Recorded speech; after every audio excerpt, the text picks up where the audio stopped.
Hello everyone, good evening, सत श्री अकाल। कैसे हैं आप लोग। तो दोस्तों, मैं आपका दोस्त प्रवीण सर आप सभी लोगों का स्वागत करता हूं Shashi GS academy and Shashi group of education में।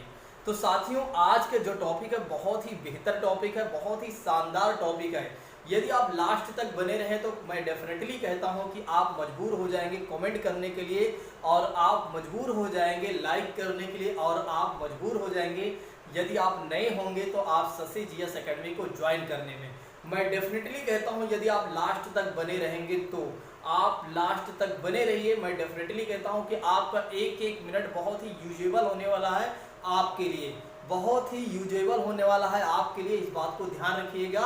आइए शुरू करते हैं, अब किसी और बात की चर्चा ना करते हुए सीधा आते हैं आज के अपने टॉपिक पर। तो आज का हमारा जो टॉपिक है मेरे प्रिय साथियों, वो है नाटो शिखर सम्मेलन 2021 का। तो नाटो शिखर सम्मेलन 2021 में कब यह सम्मेलन हुआ था, लेकिन उससे पहले आइए हम बात कर लेते हैं कि नाटो के फुल फॉर्म के बारे में। आइए बात कर लेते हैं पहले हम कि नाटो के फुल फॉर्म के बारे में। तो नाटो के क्या कहा जाता है, नॉर्थ अटलांटिक ट्रीटी ऑर्गेनाइजेशन। तो ध्यान रखिएगा, नॉर्थ अटलांटिक ट्रीटी ऑर्गेनाइजेशन, यानी कि उत्तरी अटलांटिक संधि संगठन। इस बात को ध्यान रखिएगा, नाटो का फुल फॉर्म है। और नाटो को हिंदी में क्या कहा जाता है वो भी मैंने आपको बता दिया है। अब आइए बात करते हैं कि यह शिखर सम्मेलन हुआ कब था, यह शिखर सम्मेलन कब हुआ था। आइए बात करते हैं। तो यह शिखर सम्मेलन हुआ था मेरे प्रिय साथियों 14 जून 2021 को। यह शिखर सम्मेलन कब हुआ था, तो 14 जून 2021 को यह शिखर सम्मेलन हुआ था। तो ध्यान रखिएगा, नाटो का शिखर सम्मेलन 2021 का कब हुआ था शिखर सम्मेलन, तो 14 जून 2021 को हुआ था। और यह सम्मेलन हुआ कहाँ था, तो ध्यान रखिएगा ब्रुसेल्स में। कहां पर हुआ था, ब्रुसेल्स में हुआ था।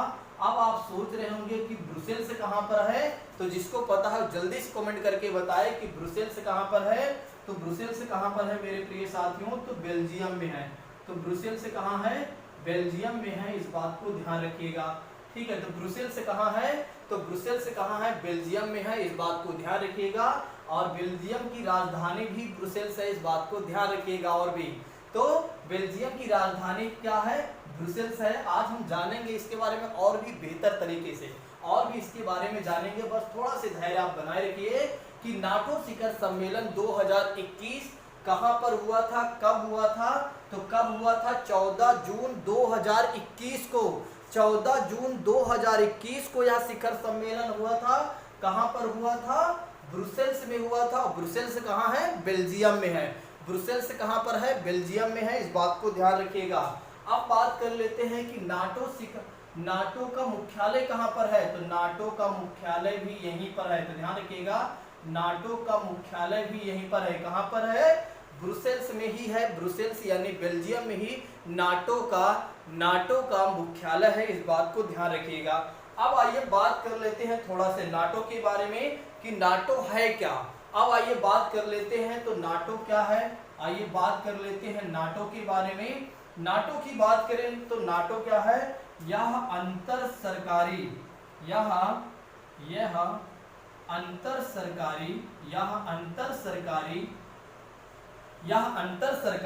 सैन्य संगठन है। क्या है, यह अंतर सरकारी सैन्य संगठन है। इस बात को ध्यान रखिएगा। तो नाटो क्या है, नाटो अंतर सरकारी सैन्य संगठन है।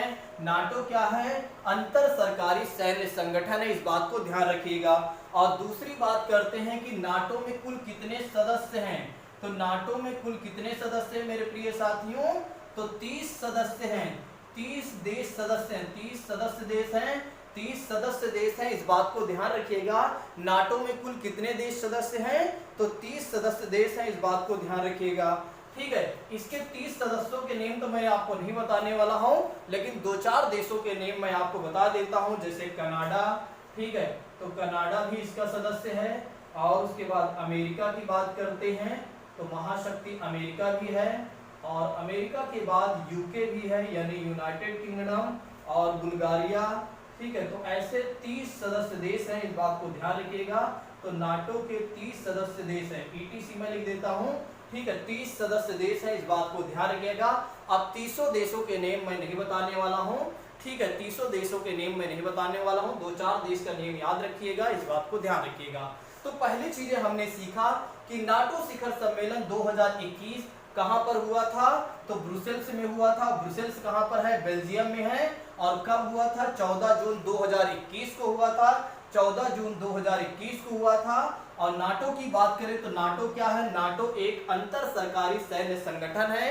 नाटो क्या है, एक अंतर सरकारी सैन्य संगठन है।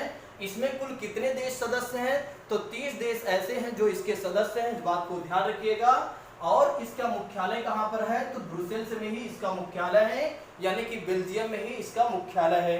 देखिए अब नाटो की मुख्य विशेषता क्या है, इस बात को ध्यान रखिएगा। देखिए नाटो की मुख्य विशेषता है, यदि कोई देश इन 30 देशों के सदस्य जो हैं, इन 30 सदस्य देश हैं, यदि कोई देश इन पर हमला करता है या यदि कोई देश इन पर हमला करता है तो ये सारे देश एक हो जाएंगे, ये सभी देश एक होकर उसकी सहायता करेंगे। मतलब कि जो 30 सदस्य देश हैं, इन 30 सदस्यों में से किसी एक देश पर कोई अन्य देश इन पर हमला करता है तो ये 30 सदस्य देश जो हैं उनकी सहायता करेंगे, किसकी, जिसके ऊपर हमला किया गया है, यानी कि एक साथ मिलकर काम करेंगे, एक साथ मिलकर लड़ेंगे। तो इस बात को ध्यान रखिएगा, इसीलिए कहा गया है यह एक अंतर सरकारी सैन्य संगठन है। तो ध्यान रखिएगा कि नाटो की मुख्य विशेषता क्या है, यदि किसी एक देश पर कोई देश हमला करता है जो मतलब सदस्य देश हैं, तो सभी देश उसकी सहायता करेंगे, इस बात को ध्यान रखिएगा। आइए बात करते हैं कि बेल्जियम के बारे में आइए बात करते हैं कि बेल्जियम क्या है और बेल्जियम की राजधानी क्या है, यहाँ की राजभाषा क्या है, यहाँ की मुद्रा क्या है, और इसके बारे में आइए बात करते हैं विशेषताएं क्या क्या हैं। तो पहली चीजें हमने क्या सीखा, एक बार समझ लीजिए। पहली चीजें हमने सीखा और याद करते चलिए। तो पहली चीजें हमने सीखा कि नाटो शिखर सम्मेलन 2021 का कब हुआ था, तो 14 जून 2021 को हुआ था। कहां पर हुआ था, तो ब्रुसेल्स में हुआ था। ब्रुसेल्स कहां है, बेल्जियम में है। और दूसरी बात मैंने आपको बताया कि नाटो क्या है, नाटो एक अंतर सरकारी सैन्य संगठन है। और नेक्स्ट बातें मैंने आपको बताया, इसके कुल कितने देश सदस्य हैं, तो 30 देश इसके सदस्य हैं, इस बात को ध्यान रखिएगा। और इसका मुख्यालय कहां पर है, तो मुख्यालय इसका है ब्रुसेल्स, यानी कि बेल्जियम में ही है। और इसके जो सदस्य देश हैं, कनाडा, अमेरिका, यूके और बुल्गारिया, और भी देश हैं, लेकिन अभी मैंने आपको बताया 1 2 3 4 देशों के नाम बताया मैंने आपको, 26 और भी देश हैं, इस बात को ध्यान रखिएगा। अब आइए बात करते हैं बेल्जियम के बारे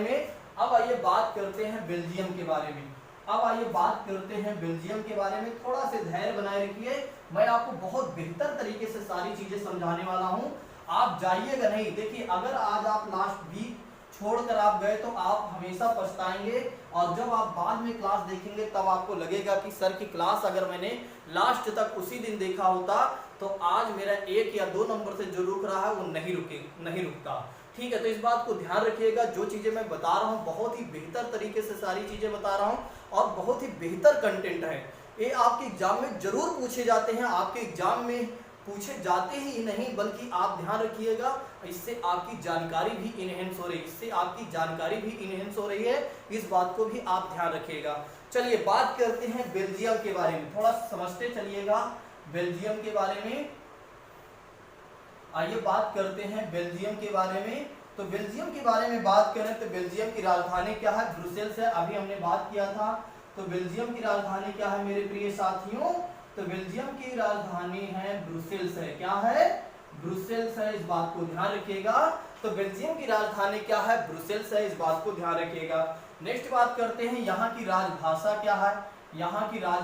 क्या है, तो बेल्जियम की राजभाषा है मेरे प्रिय साथियों डच है। क्या है, डच है, फ्रांसीसी है, डच फ्रांसीसी और डच और फ्रांसीसी है, और जर्मन यहाँ की भाषा है। ठीक है, तो जर्मन भी यहाँ की भाषा है, इस बात को ध्यान रखिएगा। एक बार इसको चेक कर लीजिए, वैसे तो सही है जहां तक ध्यान रखिएगा। चलिए यहाँ की मुद्रा की बात कर लेते हैं, यहाँ की मुद्रा की बात कर लेते हैं, यहाँ की मुद्रा की बात कर लेते हैं। तो यहाँ की मुद्रा जो है, यहाँ की मुद्रा क्या है, यूरो है, इस बात को ध्यान रखिएगा। देखिए बेल्जियम की राजधानी क्या है, ब्रुसेल्स है, इस बात को ध्यान रखिएगा। आपके एग्जाम में राजधानी से एक प्रश्न पूछा जाता है। तो बेल्जियम की राजधानी क्या है, ब्रुसेल्स है। यहाँ की राजभाषा क्या है, डच है, फ्रांसीसी है, जर्मन। वैसे तो जर्मन को एक बार आप चेक कर लीजिएगा, जर्मनी की भी ये भाषा है जर्मन। ठीक है, तो एक बार आप लोग चेक कर लीजिएगा, नहीं मैं आपको दिखा दूंगा, चिंता मत करिएगा। ठीक है, यहाँ की मुद्रा क्या है, यहाँ की मुद्रा है यूरो, यहाँ की मुद्रा क्या है, यूरो, इस बात को ध्यान रखिएगा। अब बात करते हैं बेल्जियम की और मुख्य विशेषता क्या है। देखिए बेल्जियम की बात करें तो बेल्जियम के साथ 4 ऐसे देश हैं जो सीमा साझा करते हैं। ठीक है, तो बेल्जियम के साथ फ्रांस, जर्मनी,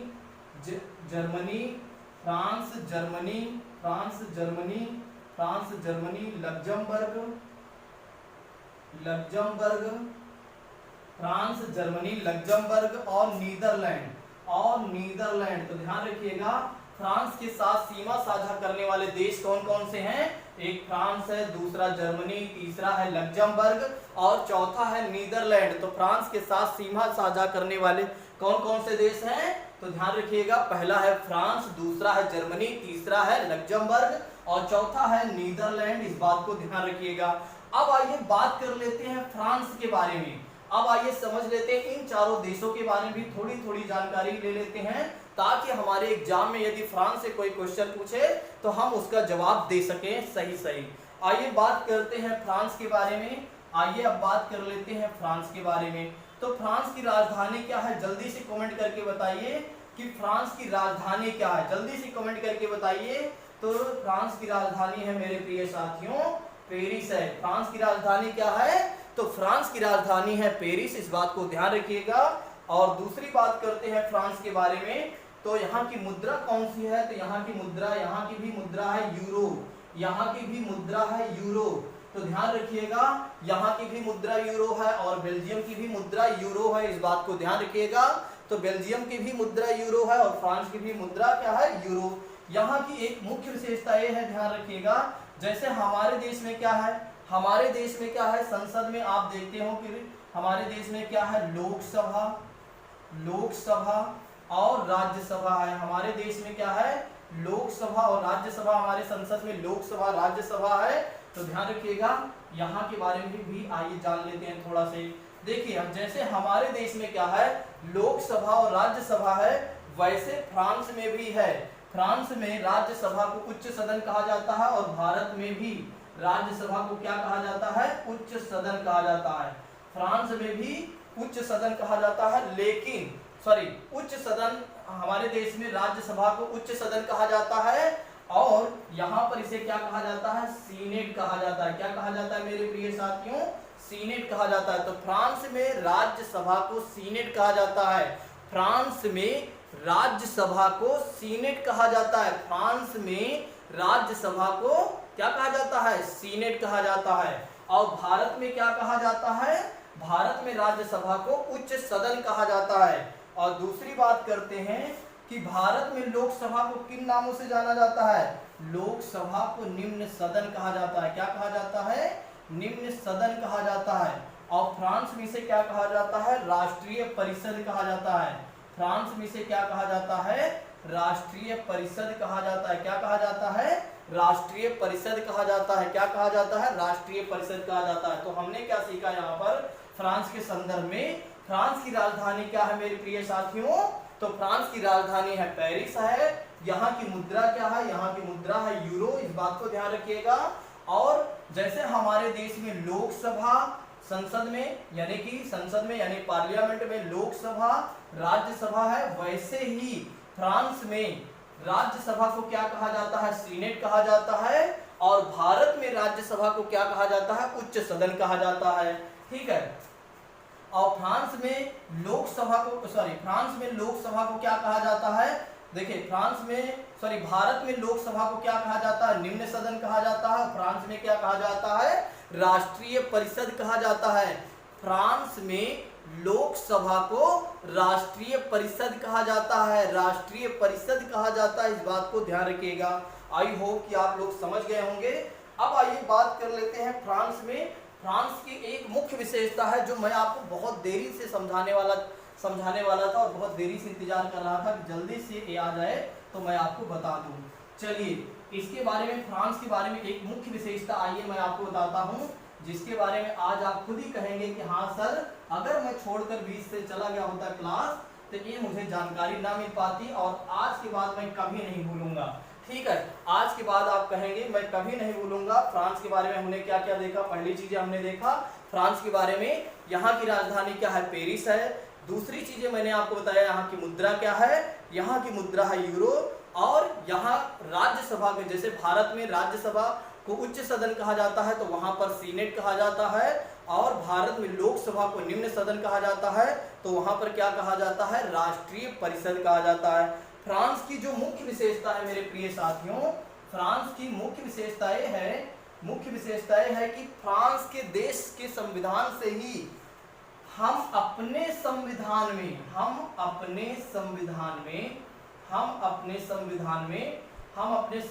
में क्या लिया? हमने अपने संविधान में क्या लिया है? जो प्रस्तावना में 3 शब्द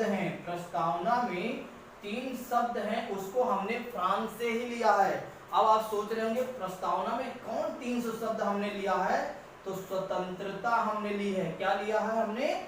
स्वतंत्रता लिया है, हमने लिया है, समता लिया है, और बंधुता का आदर्श हमने लिया। बंधुता के आदर्श हमने लिया है। कहां से लिया है? बंधुता के आदर्श लिया है। बंधुता के आदर्श, इस बात को ध्यान रखिएगा। क्या लिया हमने? बंधुता के आदर्श लिया है। तो प्रस्तावना में 3 शब्द हमने लिया है, या प्रस्तावना के 3 शब्द हमने लिया है, प्रस्तावना में हमने 3 शब्द लिया है। क्या क्या लिया है? स्वतंत्रता लिया है, समता लिया है, और बंधुता के आदर्श हमने लिया है। कहां से लिया है? तो फ्रांस से लिया है। तो अपने संविधान में हमने कहां से लिया है? फ्रांस से लिया है। आई होप कि अब आप नहीं भूलेंगे। अगर कमेंट करके जल्दी से बताइए, क्या अब आप भूलेंगे? जल्दी से कमेंट करके बताइए, क्या अब आप भूलेंगे? मैं डेफिनेटली कहता हूं कि अब आप नहीं भूलेंगे, क्योंकि जब आप एक साथ याद करते थे संविधान के मूल स्रोत को, ठीक है, कि कहां से हमने किन किन देशों क्या क्या चीजें ली हैं, तो वहां पर आप भूल जाते थे और कंफ्यूज हो जाते थे। लेकिन अब मुझे नहीं लगता कि आप भूलेंगे। अब मुझे पूर्ण आशा है और मुझे पूरा विश्वास है कि अब आप कभी नहीं भूलेंगे। ठीक है, तो अब आइए बात करते हैं दूसरे देश के बारे में, जर्मनी। अब आइए बात करते हैं जर्मनी के बारे में। इस बात को ध्यान रखिएगा। अब आइए बात करते हैं जर्मनी के बारे में।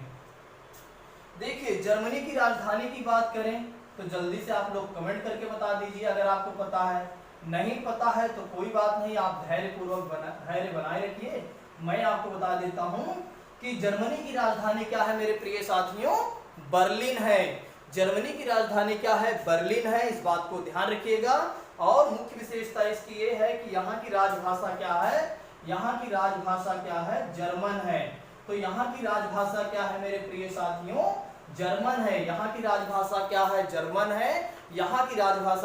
जर्मन है। इस बात को ध्यान रखिएगा। नेक्स्ट बात करते हैं, यहाँ की मुद्रा की बात करें तो जैसे आपने देखा बेल्जियम, फ्रांस की मुद्रा क्या थी? यूरो थी। क्या थी? यूरो। तो यहाँ की भी मुद्रा कौन सी है? यूरो है। तो जर्मनी की भी मुद्रा कौन सी है? यूरो है। इस बात को ध्यान रखिएगा। जर्मनी की भी मुद्रा क्या है? यूरो है।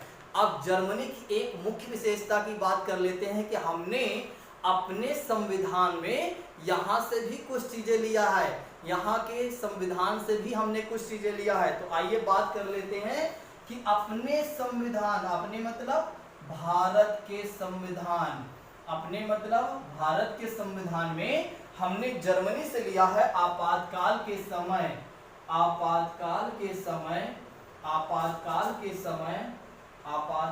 समय मेरे प्रिय साथियों, मूल अधिकारों का स्थगन। क्या है? मूल अधिकारों का स्थगन। मूल अधिकारों का स्थगन। तो ध्यान रखिएगा, तो हमने जर्मनी के संविधान से क्या लिया है, अपने संविधान में मूल आपातकाल के समय में, इमरजेंसी के समय, यानी कि इमरजेंसी के समय में फंडामेंटल राइट्स का स्थगन हो जाता है। क्या हो जाता है, फंडामेंटल राइट्स का स्थगन हो जाता है। इस बात को ध्यान रखिएगा, कब हो जाता है, आपातकाल के समय में। फंडामेंटल राइट्स को मूल अधिकार कहा जाता है और क्या कहा जाता है, मौलिक अधिकार कहा जाता है। क्या कहा जाता है, मौलिक अधिकार कहा जाता है। इस बात को ध्यान रखिएगा, ठीक है। तो क्या कहा जाता है, मौलिक अधिकार कहा जाता है। अभी मैं अगर जोड़ूं तो सब कुछ जोड़ सकता हूं, लेकिन आपके लिए ज्यादा हो जाएगा, नहीं मैं अभी आपको बता सकता था आपातकाल के समय में मूल अधिकारों के बारे में, लेकिन ये बहुत ज्यादा हो जाएगा, हो सकता है फिर आप भूल जाए, ठीक है, इसलिए मैं नहीं बताऊंगा। चलिए बात करते हैं अगले देश के बारे में, बात कर लेते हैं लग्जमबर्ग। तो लग्जमबर्ग के बारे में हमें ज्यादा नहीं जानकारी लेना है, जितना हमें हमारे एग्जाम के लिए बेहतर है, जितना हमारी जानकारी के लिए बेहतर है, हम उतना ही लेने वाले हैं। लग्जमबर्ग की बात करें मेरे प्रिय साथियों, लग्जमबर्ग की बात करें तो यहाँ की राजधानी क्या है, यहाँ की राजधानी है मेरे प्रिय साथियों, यहाँ की राजधानी है मेरे प्रिय साथियों लग्जमबर्ग नगर। क्या है, लग्जमबर्ग नगर, लग्जमबर्ग नगर। इस बात को ध्यान रखिएगा, या लक्समबर्ग नगर कई बार ये भी मिल जाता है। तो लग्जमबर्ग नगर या लग्जमबर्ग नगर या लक्समबर्ग नगर, इस बात को ध्यान रखिएगा, यहाँ की राजधानी है। अब आप सोच रहे होंगे कि यहाँ की मुद्रा क्या होगी, तो यहाँ की मुद्रा वही है, यूरो है। यहाँ की भी मुद्रा कौन सी है, यूरो है। तो अभी आपने देखा कि बेल्जियम की भी मुद्रा यूरो है, और फ्रांस की भी मुद्रा यूरो है, और उसके बाद जर्मनी की भी मुद्रा यूरो है, और लग्जमबर्ग की भी मुद्रा यूरो है। अब आपको दिक्कतें नहीं हो रही होंगी, अब आपको बिल्कुल समझ में आ रहा होगा कि अच्छा अब हमें 4 देशों के, 4 क्यों 5 देशों के बारे में, एक और देश बता देता हूँ, 5 देशों की मुद्रा हमें यूं ही याद हो गई, अब हमें याद करने की आवश्यकता भी नहीं है। राजधानी भी आपको याद हो गई होंगी। अब आप बेहतर खुशी हो रहे होंगे कि बिल्कुल बहुत अच्छे तरीके से हमें समझाया जा रहा है। यदि आपको बेहतर क्लास लग रही है तो आप लाइक कर दीजिए, यदि आपको और बेहतर लग रही है तो आप दूसरों को भी बता दीजिए, यदि आपको और अच्छी क्लास लग रही है तो कमेंट करके बता दीजिए कि हाँ सर हमें क्लास बेहतर लग रही है, हमें समझ में आ रही है, जो चीज़ आप पढ़ा रहे हैं बेहतर पढ़ा रहे हैं, वो हमारे एग्जाम में भी आएंगी और हमारी जानकारी के लिए भी बेहतर हैं, यानी कि हमारी जानकारी के लिए भी अच्छी हैं। चलिए बात करते हैं अगले क्लास की, बात कर लेते हैं, सॉरी अगले क्लास कह रहा हूँ, अगले पॉइंट की बात करते हैं मेरे प्रिय साथियों। तो अगला पॉइंट है नीदरलैंड, और नीदरलैंड की राजधानी कुछ लोगों को पता होगा, मुझे पता है, जल्दी से कमेंट करके बताएं कि नीदरलैंड की राजधानी क्या है, नीदरलैंड की राजधानी क्या है। तो नीदरलैंड की राजधानी है मेरे प्रिय साथियों एम्स्टर्डम है। कौन सी है, एम्स्टर्डम है, इस बात को ध्यान रखिएगा। तो एम्स्टर्डम यहाँ की राजधानी है और यहाँ की मुद्रा भी यूरो है, तो ध्यान रखिएगा। तो 5 ऐसे देश हैं, 5 ऐसे देश हैं जिनकी मुद्रा यूरो है। तो बेल्जियम के बारे में हमने बात की, हमने फ्रांस के बारे में बात की, और जर्मनी के बारे में हमने बात की, और लग्जमबर्ग के बारे में हमने बात की, नीदरलैंड के बारे में हमने बात की। आइए एक बार जल्दी से रिवीजन कर लेते हैं, मात्र 2 सेकंड में, सॉरी 2 सेकंड कह रहा हूँ, 2 मिनट में, फिर उसके बाद हम चलते हैं नेक्स्ट टॉपिक पर। कहीं जाइएगा नहीं, बिल्कुल लगे रहिए लास्ट तक। आप लोग भागने लगते हैं जैसे आपको नींद आने लगती है, ठीक है, थोड़ा सा सोना होना कम करिए। ये सब सोना होना क्या है, आप सोचिए कि जिंदगी में 60 साल आपको मिला है, जिसमें से आपको 30 साल 35 साल पढ़ने को मिला, उसी में अपने जीवन में सुधार करने के लिए मिला, फिर उसके बाद गृहस्थ जीवन में आएंगे, फिर उसके बाद आप जानते हैं कि मोक्ष की प्राप्ति के लिए आप कुछ अलग अलग कार्य करेंगे, फिर उसके बाद आप चले जाएंगे, कोई मतलब नहीं निकलने वाला है। सोएंगे तो बिना फालतू को खोएंगे, अगर नहीं सोएंगे तो पाएंगे। जो सोया है वो खोया है, जो जागा है वो पाया है। आपने देखा है जितने लोग भी अपनी रातों को हराम किया है, उतने लोग आज सफल हुए हैं और उनके जीवन में कोई दुख नहीं आता है, और उनके जीवन में कोई दुख नहीं आया है और ना ही कोई दुख आएगा, ठीक है, क्योंकि वे मेहनत करते हैं और अपनी मेहनत को ईमानदारी से करते हैं, अपने काम को ईमानदारी से करते हैं। और जो व्यक्ति अपने काम को ईमानदारी से करेगा, मैं इस बात को गारंटी देता हूं कि वह व्यक्ति कभी असफल नहीं हो सकता है, जीवन में कभी नहीं हो सकता। हाँ, उसको सफलता मिलने में थोड़ी समय लग सकती है, उसे सफलता मिलने में थोड़ी समय लग सकती है, लेकिन वो कभी असफल नहीं होगा, वो हमेशा सफल होगा। आप ये मत सोचिए कि नौकरी नहीं मिलेगी तो आप असफल माने जाएंगे, वो लोगों का दृष्टिकोण है। लेकिन आप अपने आप को समझिए, आपको जॉब मिले या ना मिले, आपका जो व्यक्तित्व का निर्माण हो रहा है वो कहीं ना कहीं आपके काम देने वाली है। और जो चीज आज आपके साथ हो रही है, ये समझ लीजिए कि कल आपके साथ और अच्छा होने वाला है। इसीलिए आपके साथ हो सकता है कुछ अन्याय हो रहा हो और भगवान जी आपके साथ गलत कर रहे हो, आप उनको आरोप मत लगाइए, बस उनसे प्रार्थना कीजिए कि आप आप बस करिए, आप अच्छा कर दीजिए। चलिए आइए जल्दी से रिवीजन कर लेते हैं। सॉरी 2 मिनट मैंने आपका लिया, उसके लिए गलती, ठीक है। चलिए उसके लिए सॉरी मेरे प्रिय साथियों। तो पहली चीजें मैंने आपको बताया, नाटो शिखर सम्मेलन के बारे में बताया कि नाटो शिखर सम्मेलन क्या है। नाटो, चलिए पहले एक बार करंट की बात कर लेते हैं। नाटो शिखर सम्मेलन 2021 का कब हुआ था? 14 जून 2021 को हुआ था। कहां पर हुआ था? तो बेल्जियम की राजधानी ब्रुसेल्स में हुआ था। और ब्रुसेल्स में ही नाटो का मुख्यालय है, इस बात को ध्यान रखिएगा।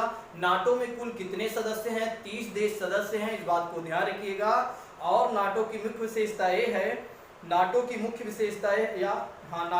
विशेषता ये है कि यदि किसी एक देश पर कोई देश हमला करता है तो सभी देश उसकी सहायता करेंगे, जो सदस्य देश हैं। और एक बात ध्यान रखिएगा, नाटो क्या है? एक अंतर सरकारी सैन्य संगठन है, इस बात को ध्यान रखिएगा। फिर मैंने आपको बताया बेल्जियम के बारे में बताया, ठीक है। बेल्जियम की राजधानी क्या है? ब्रुसेल्स है। बेल्जियम की राजभाषा क्या है? डच, फ्रांसीसी, जर्मन। और यहाँ की मुद्रा क्या है? यूरो। और बेल्जियम की सीमा पर लगने वाले चार देश हैं, या सीमा साझा करने वाले 4 देश हैं। कौन कौन से देश हैं? फ्रांस है, जर्मनी है, लग्जमबर्ग है और नीदरलैंड है, इस बात को ध्यान रखिएगा।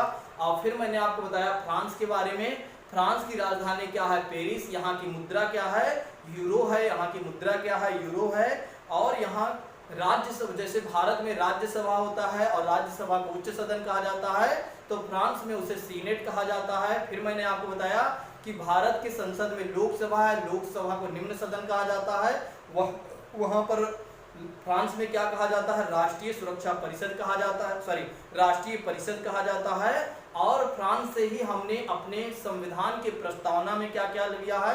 3 शब्द लिया है, स्वतंत्रता, समता, बंधुता के आदर्श। स्वतंत्रता, समता, बंधुता के आदर्श, इस बात को ध्यान रखिएगा। जर्मनी की बात करते हैं। जर्मनी की राजधानी है बर्लिन है। जर्मनी की राजभाषा है जर्मन है। जर्मनी की मुद्रा है यूरो है। और जर्मनी में से हमने अपने संविधान में क्या लिया है कि आपातकाल के समय में मूल अधिकारों का स्थगन होना, आपातकाल के समय मूल अधिकारों का स्थगन होना। और लग्जमबर्ग की बात करते हैं, यहाँ की राजधानी क्या है? लग्जमबर्ग नगर है, लग्जमबर्ग नगर है। यहाँ की मुद्रा है यूरो। नीदरलैंड की बात करते हैं, तो नीदरलैंड की बात करें मेरे प्रिय साथियों, नीदरलैंड की बात करें तो यहाँ की राजधानी है एम्स्टर्डम और यहाँ की मुद्रा भी यूरो है। और नीदरलैंड की एक और मुख्य विशेषता है द हेग, यहाँ की प्रशासनिक राजधानी है। द हेग यहाँ की प्रशासनिक राजधानी है, इस बात को ध्यान रखिएगा। तो मेरे प्रिय साथियों, आपको यह क्लास कैसे लगी? आप सभी लोग कमेंट बॉक्स में जरूर बताइएगा। आई होप कि आप आज आपको मजा आ गई होगी, आज आपको मजा आ गया होगा क्लास लेने में। आज आप सोच रहे होंगे कि सर किस मूड में थे जो बहुत बेहतर तरीके से पढ़ाए। बिल्कुल, अगर आप लोग हमारा इसी तरीके से सपोर्ट करते रहे तो एक दिन मैं आपको इतना बेहतर कंटेंट देने लगूंगा कि आप सोच भी नहीं पाएंगे। आप पूरे YouTube चैनल को छोड़कर भाग कर आएंगे शशि जीएस एकेडमी पर आएंगे, बोलेंगे प्रवीण सर से ही हमें पढ़ना और कुछ भी नहीं करना। तो आज के लिए आप हमें दीजिए इजाजत। Thank you so much. जय हिंद दोस्तों।